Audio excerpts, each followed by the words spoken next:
నిన్న Telugu Desam party incharge Narasaraopet Arvind బాబు గారు పాడిందే పాట, ఎప్పుడూ పాడేది పాట, గంజాయి, గుట్కా, మట్కా, ఇసుక, మట్టి, మద్యం. ఇక ఆయనకి ఇది వాళ్ళ అసిస్టెంట్, అంటే పేరు నేను చెప్పదలుచుకోలేదు మీడియాలో. అతను ఒక స్క్రిప్ట్ రాసిస్తాడు, ఆ స్క్రిప్ట్ చదవటమే అతనికి పరిపాటి. ఇక ఏ ప్రెస్ మీట్ పెట్టినా ఇవన్నీ కూడా ఉండాలన్నమాట. ఈ ఐటమ్స్ లేకుండా ప్రెస్ మీట్ ఉండదు అసలు.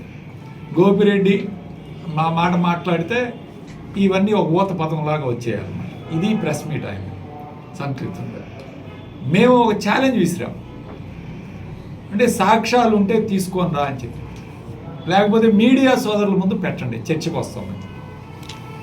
మీడియా సోదరుల ముందు మీరు సాక్ష్యాలంటే 2 సార్లు సాక్ష్యాలు పెట్టాడు. ఒకటి కేసనపల్లి దగ్గర భూముల గురించి మాట్లాడాను, నేను అవన్నీ కూడా డాక్యుమెంట్ తోటి సహా మీడియా ముందు మీకు నిరూపించాను. ఆ యజమాని పేరు మీద ఉందో లేదో వెరిఫై చేసుకోండి. ఇప్పుడు కూడా ఆన్లైన్లో ఎవరి పేరు మీద ఉందో మీరు వెరిఫై చేసుకోండి. ఇప్పుడు కూడా డాక్యుమెంట్లు ఎవరి పేరు మీద ఉన్నాయో వెరిఫై చేసుకోండి అని నేను సాక్ష్యాలతో సహా మీ ముందు చెప్పాను. దానికి సమాధానం లేదు. మరొకసారి విజయవాడలో ఏదో ఉన్నాయని చెప్పి ఒక డాక్యుమెంట్లు అనేది తెచ్చాడు, సర్వే నెంబర్లు అవి ఇవి అని చెప్పి తెచ్చాడు, హైదరాబాదు, విజయవాడ. దాని మీద మీకు సాక్ష్యాలతో సహా నేను మొత్తం నిరూపించాను. ఎక్కడ ఎవరి పేరు మీద ఉంది అన్ని వివరాలతో సహా, సర్వే నెంబర్తో సహా. తర్వాత సమాధానం లేదు. ఇక ఎక్కడికి పోయినా ఇదే పాట, పిఏ ఇచ్చిన స్క్రిప్ట్ చదవటం, పక్కన కూర్చోవటం, మాట్లాడటం, వెళ్ళటం. ఏంటిది ఇది అన్న? ఎక్కడున్నాం మనం?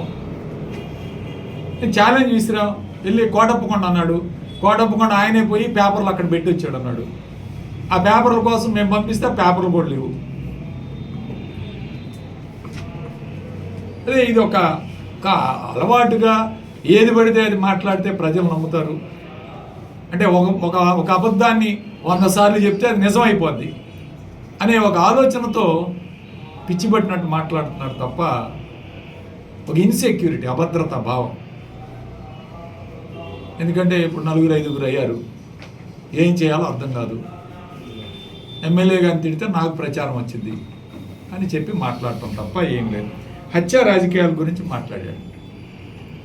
ప్లస్ బాలకోట్ రెడ్డి హత్య ఎవరు చేశారో వాళ్ళని అరెస్ట్ చేశారు, ఎఫ్ఐఆర్ అయింది, సాక్ష్యాలతో సహా. వాళ్ళ భార్య చెప్పిన వీడియో కూడా మీడియా ముందు పెట్టారు. వాళ్ళ సొంత భార్య చెప్పిన వీడియో సంబంధం లేదయా, వెంకటేశ్వర రెడ్డి అనే అతను చేశాడు. అతను తెలుగుదేశం పార్టీ. ఆయన పెట్టుకున్న ప్రొఫైల్ ఫోటో, సెల్ ఫోన్లో ఫోటో చూపించాను మీకు. మళ్ళీ దాన్ని కలుపుతాడు. రెండోది ఇబ్రాహీం హత్య ఎవరు చేశారో నిందితులు వాళ్ళని అరెస్ట్ చేసి లోపల పెట్టాం. దానికి మేము అన్నీ కూడా ఎఫ్ఐఆర్లు అన్నీ చేసి ఎవరైతే ఉన్నారో వాళ్ళని కూడా శిక్షించే విధంగా మేము చర్యలు తీసుకున్నాం. నువ్వు ఇంతవరకు ఆ కాంప్లెక్స్, అంజుమన్ కాంప్లెక్స్ నిర్మాణం చేయడానికి కేసులు వేయించావు.